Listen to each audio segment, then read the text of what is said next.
In this video we're going to explain the Jewelers Borax cone and dish for making flux. If you want to solder precious metals, you'll need to put flux on the joint before applying heat. When you heat silver and gold, a layer of oxide forms on the surface which prevents the adhesion of solder to the metal. Flux prohibits the formation of the oxides, allowing solder to flow on the surface of the metals and create a joint. The flux makes it possible for the solder to bond to the surfaces of the metals. It doesn't control where the solder goes. Where the solder goes is determined by where you place it, capillary action and heat control. So you can put flux on a whole piece, not just the joint. Then it will inhibit oxidisation and fire stain of the whole piece, not just the joint. The dish is made from unglazed ceramic. That gives it the texture to grind the borax, but it also makes it slightly porous. They don't leak as such, but when new they absorb moisture and sweat it out. It calms down with use. I guess the pores get filled with borax. So keep them on a waterproof surface. If you put them on a new wooden jeweller's bench, it will stain the surface below.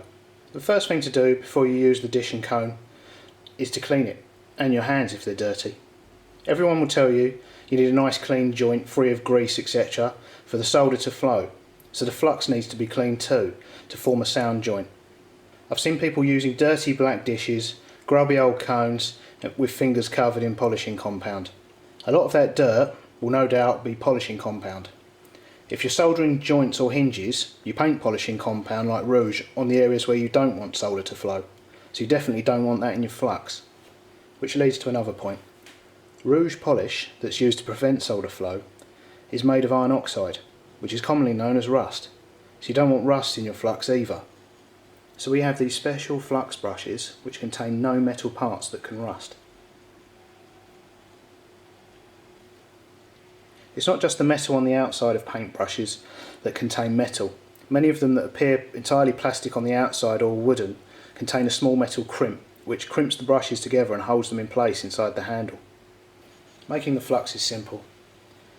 Simply add a little water to the dish,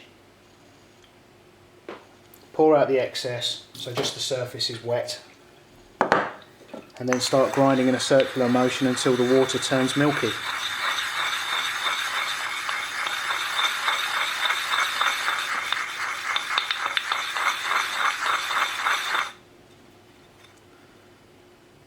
The milky water there's flux.